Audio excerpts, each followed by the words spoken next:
श्रीमान रामजी।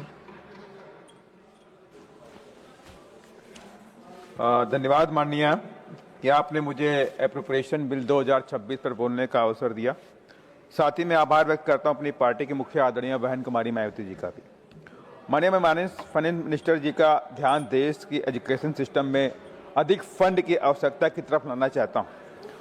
माननीय, जो देश में एजुकेशन पर इन्वेस्ट किया वह विकसित बने, और जिन्होंने देश के एजुकेशन पे इन्वेस्ट नहीं किया वो देश पीछे रह गए।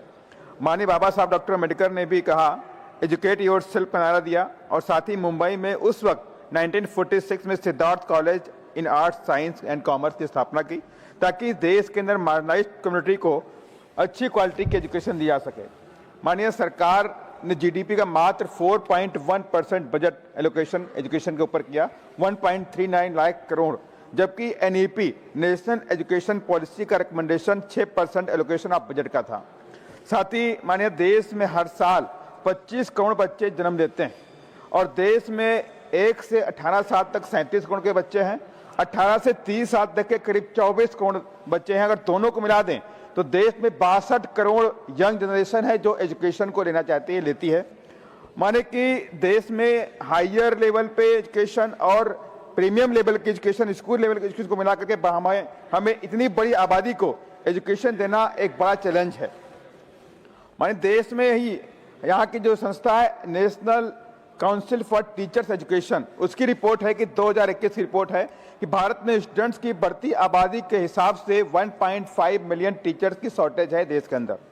यहाँ तक कि 2023 में एक सवाल के जवाब में सरकार ने पार्लियामेंट में जवाब दिया कि एलिमेंट्री लेवल में 7,22,413 और सेकेंडरी लेवल में 1,24,262 टीचर की शॉर्टेज है। ये सरकार ने इस बात को माना भी।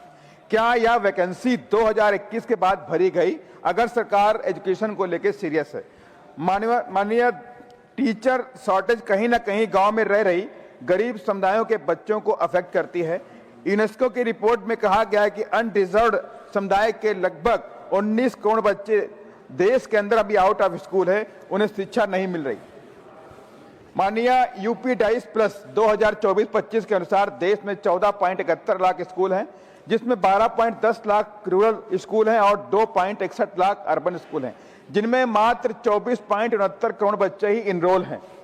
जबकि वहीं अभी भी इसी एज के लगभग 10 करोड़ बच्चे अभी इसी देश के अंदर इनरोल नहीं हो पाए। इसके मतलब है अभी भी उनसे स्कूल दूर है। इसके अलावा ड्रॉप आउट की अगर मैं बात करूं तो सेकेंडरी लेवल पर 8.2%, अपर प्राइमरी लेवल पे 3.5%, प्राइमरी लेवल पे 2.3, लगभग देश में टोटल 14% बच्चों का स्कूल में ड्रॉप आउट होता है। हालांकि सरकार ने कुछ अपने एफर्ट किए हैं कि वो अच्छा काम भी किया है, लेकिन अभी भी बहुत कुछ सरकार को इस पे काम करना बाकी भी है। मैं लास्ट में कहना चाहता हूं, भारतीय संविधान के अनुसार 21A कहता है कि free and compulsory education is fundamental right. इस तरह आरटी एक्ट 2009 वीकर सेक्शन के लिए भी 25% सीट का रिजर्वेशन प्राइवेट स्कूल और सभी इंस्टीट्यूशन के अंदर रिजर्व कर दिया गया था। लेकिन माननीय आरटी एक्ट 2009 को निष्प्रभावी करने के लिए कुछ संस्थान अपने आप को माइनॉरिटी का स्टेटस दिलवा रहे हैं। मैं बहुत ही इंपॉर्टेंट बात कर रहा हूं, मेरी बात सुनी जाए। माइनॉरिटी स्टेटस का घोषित करवा रहे हैं। 2014 में माननीय सुप्रीम कोर्ट की रूलिंग के बाद हर साल 2000 जो शैक्षणिक संस्थान है वो माइनॉरिटी का स्टेटस लेते हैं, ताकि वो जो 2009 आरटी एक्ट है उनसे बच करके उन्हें एडमिशन देने से मना किया जा सके। इस पर सरकार उस नेक्सस पे काम करे, उसे रोकने का भी काम करे, और साथ ही जो एनईपी की और जो रिकमेंडेशन है 6% का वो बजट एलोकेशन करने का काम करें। यही मेरा आपके माध्यम से कहना था। धन्यवाद। जय भीम, जय भारत। श्री दीपक प्रकाश। बहुत बहुत धन्यवाद।